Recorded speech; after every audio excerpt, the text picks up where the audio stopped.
Assalamualaikum warahmatullahi wabarakatuh. Ilahi hadzana li hadza ma kunna linahtadiya laula an hadana Allah wassalatu wassalamu ala Rasulillah sayyidina wa maulana Muhammad ibn Abdillah la haula wala quwwata illa billah.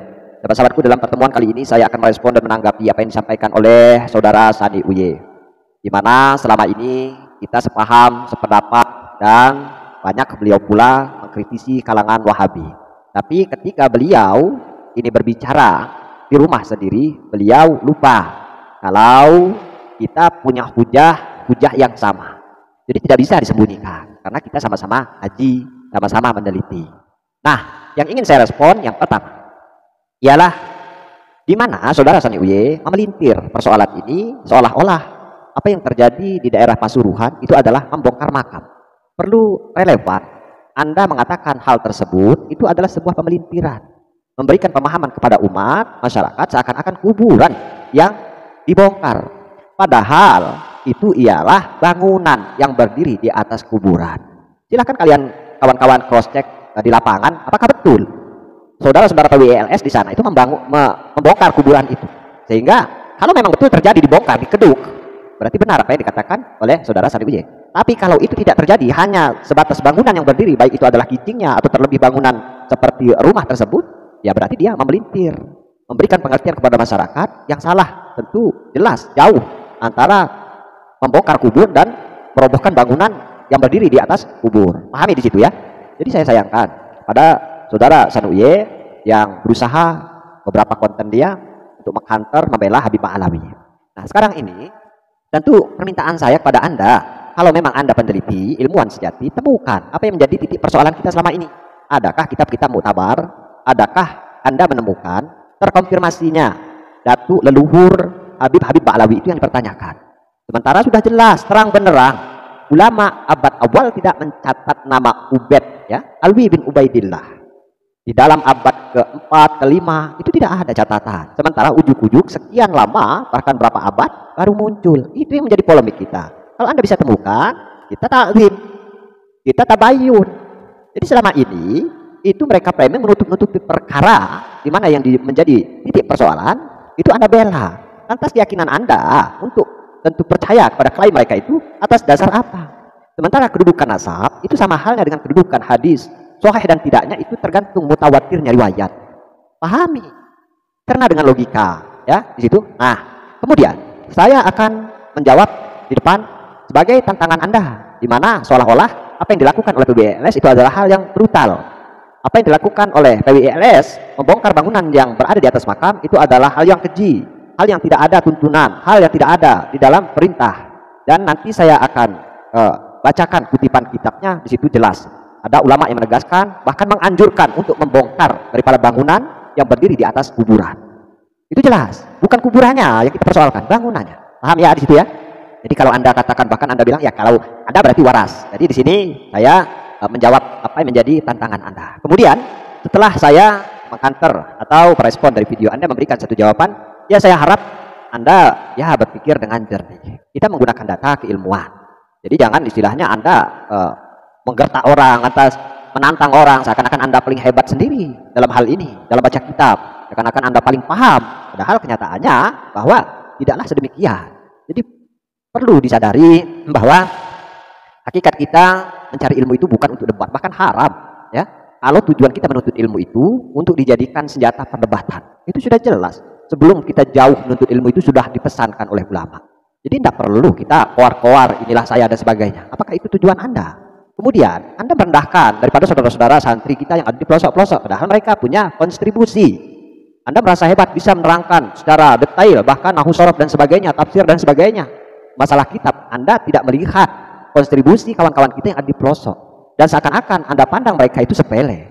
Perlu dipahami, di atas langit masih ada langit. Belum tentu Anda dengan kepiawaian membaca kitab yang paham nahwu shorof, yang bisa menerjemahkan dalam bentuk bahasa Jawa, Anda bisa masuk ke daerah Papua, menerangkan, menjelaskan, mengartikan bentuk dalam bahasa Papua. Tapi santri-santri Nusantara yang ada di sana itu bisa memberikan kontribusi seperti itu. Lantas Anda ketika masuk di situ tidak ada apa-apa. Jadi ingat, jadi ini adalah satu hal, artinya ilmu itu bukan satu kebanggaan, bukan harus menyudutkan kawan-kawan. Jadi perlu dipahami. Belum tentu Anda masuk ke daerah Palembang umpama, belum tentu Anda masuk ke daerah Lampung yang ortodok, yang tidak mengerti bahasa Indonesia, bahkan masih banyak di Nusantara ini. Anda menjelaskan dengan bahasa daerah tertentu, mengartikan tentu, belum tentu bisa. Oleh karena itu tidak relevan. Kalau Anda ujuk-ujuk, ayo debat. Ya, siapa ente gitu kan. Kalaupun nanti ada orang yang muncul, oke, kita silang. Saya menerjemahkan kitab antum. Antum suku apa? Suku Jawa. Saya terjemahkan dalam bahasa kitab itu dengan bahasa Jawa, menggunakan nahu sorof dan sebagainya. Dan saya akan jelaskan sejelas-jelasnya dengan menggunakan tata bahasa Jawa. Kemudian Anda balik kepada yang saya katakan tadi. Anda berangkat ke Papua, artikan bahasa itu dengan bahasa Papua, terjemahkan kitab itu, jelaskan dengan bahasa Papua. Tentu itu artinya Anda tidak akan mampu.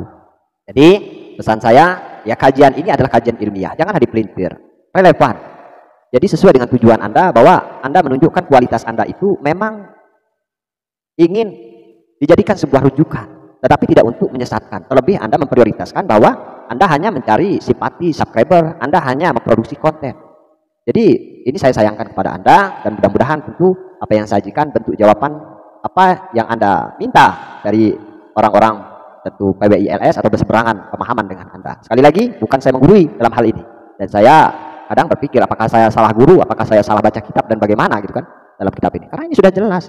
Sandaran-sandaran itu bahkan disandarkan kepada hadis sahih, dan penjabarannya termaktub di dalam kitab Fathul Mu'in bahwa anjuran untuk membongkar atau menghancurkan bangunan di atas makam.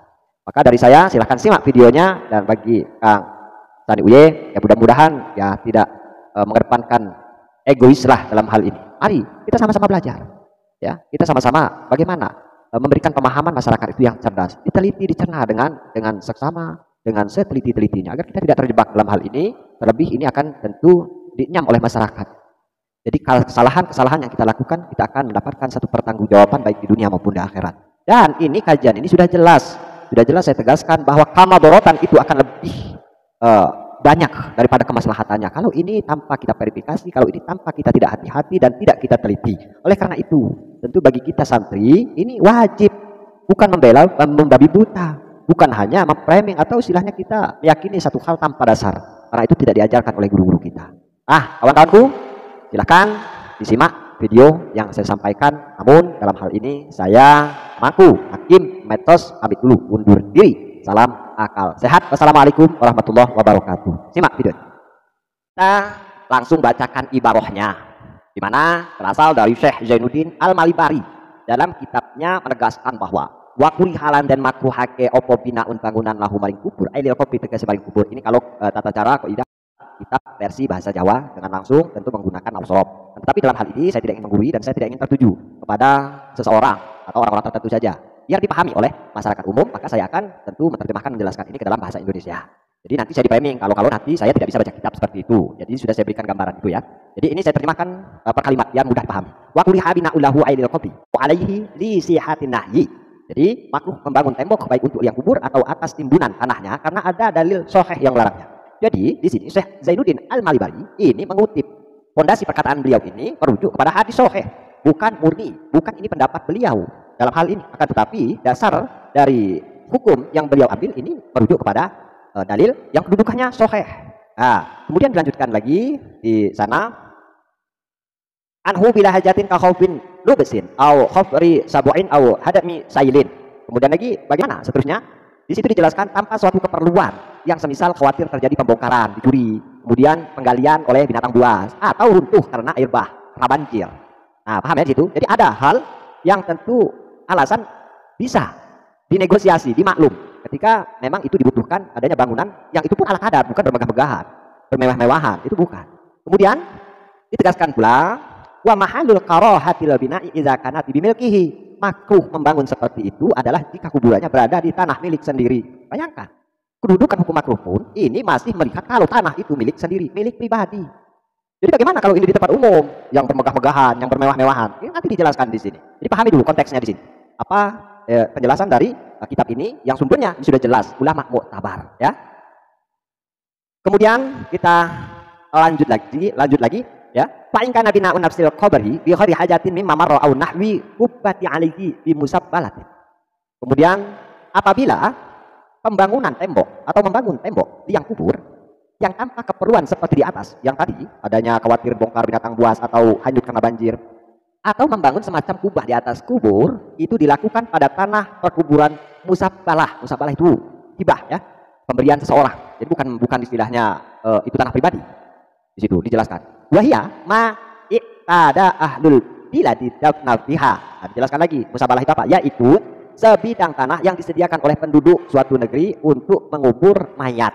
Jadi sebidang tanah yang disediakan oleh penduduk, apakah awalnya dari beli kemudian dihibahkan untuk umum ataupun dengan proses yang lain, yang penting itu adalah sebidang tanah di mana itu gunanya untuk umum. Yang jelas di sini menegaskan bukan tanah pribadi.